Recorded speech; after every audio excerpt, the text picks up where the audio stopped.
ప్రభునందు నాకు అత్యంత ప్రియమైనటువంటి వాళ్ళారా, మన ప్రభువును రక్షకుడైనటువంటి యేసుక్రీస్తు వారి యొక్క శుభనామములు మీ అందరికీ నా హృదయపూర్వకమైన శుభములు వందనములు తెలియజేస్తున్నాను. ఉదయకాల సమయంలో దేవుని వాక్యాన్ని ధ్యానం చేసుకుందాము. ఈరోజు వాక్య ధ్యానం కొరకు మనం తీసుకున్నటువంటి లేఖన భాగము సామెతల గ్రంథము 3వ అధ్యాయం 27వ వచనం చదువుకుందాం. మేలు చేయుట నీ చేతనైనప్పుడు దాన్ని పొందదగిన వారికి చేయకుండా వెనుక తీయకము. ఆమేన్. దేవుని నామమునకు మహిమ కలుగును గాక.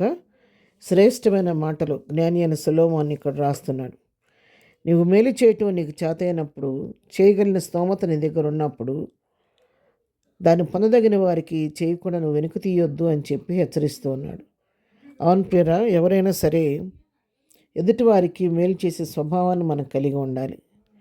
మన కొనదానిలోనే కొంత ఆపదలు ఉన్న వారికి ఆదుకోవడానికి, నిస్సహాయాలుగా ఉన్న వారికి సహాయం చేయటానికి మనం ముందుకొచ్చేవారిగా ఉండాలి. కొంతమంది ఎంతో ఐశ్వర్యవంతులుగా ఉంటారు, ఎంతో ధనధాన్యాలతో ఉంటారు, సమృద్ధి కలిగి ఉంటారు.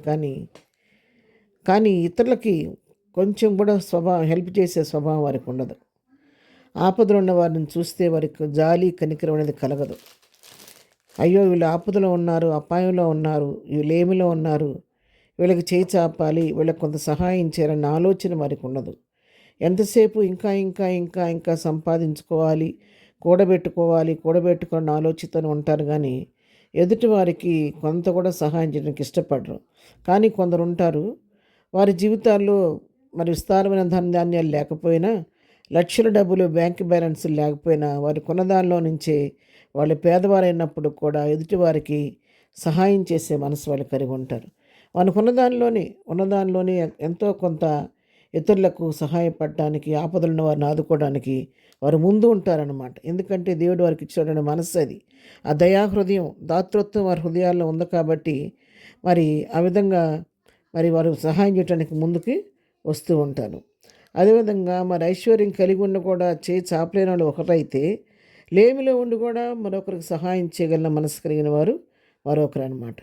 ఉదయకాల సమయంలో దేవుని వాక్యం నీతో నాతో మాట్లాడుతుంది. మన జీవితాల్లో మనం ఏ విధంగా ఉన్నాం మనం పరీక్షించుకుందాం. మేలు చేస్తే ఎవరికైనా సరే అది ఏ విధమైన మేలైనా కావచ్చు, ఆర్థికపరమైనది కావచ్చు, ఆరోగ్యపరమైనది కావచ్చు, మాట సహాయం కావచ్చు, మరొక విషయం కావచ్చు, ఏదైనా సరే ఒక వ్యక్తికి మేలు చేయగలిగిన పరిస్థితి నీకు నాకు ఉంటే తప్పకుండా ఆ వ్యక్తికి మేలు చేయాలి. కానీ నాకెందుకు వచ్చింది అని చెప్పని ముఖం చాటేసేవారు గాను, దాన్ని వెనక్కి తీసేవారు గాను మనం ఉండకూడదనమాట. ఎందుకంటే వారు ఆపదలో ఉన్నారు, నిస్సహాయ పరిస్థితిలో ఉన్నారు.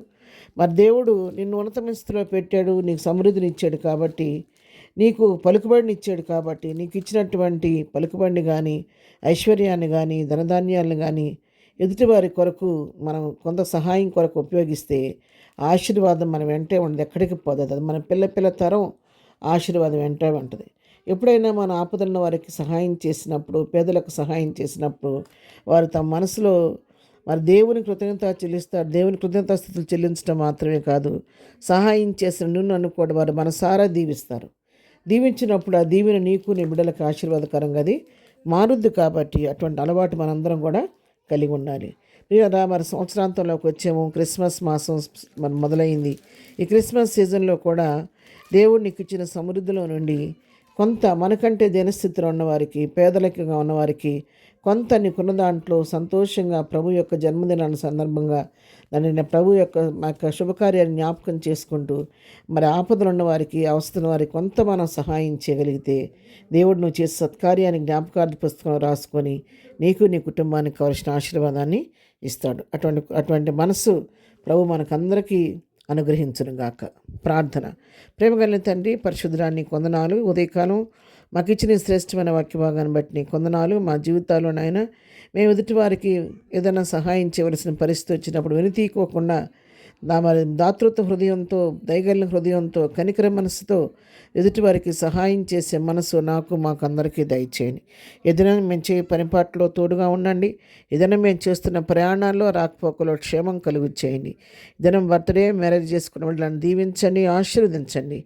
ప్రతి వారి పట్ల నీ కృప విస్తరింపచేసి ప్రతి వారి హృదయవాంఛల నామలో తీర్చమని, ప్రతి కీడు నుంచి తప్పించమని యేసునామలో ప్రార్థించి అడిగి పొందుకొని ఉన్నాము తండ్రి. ఆమెన్. ప్రభు కృప సదాకాలం మనందరికీ తోడయుండి నడిపించను గాక.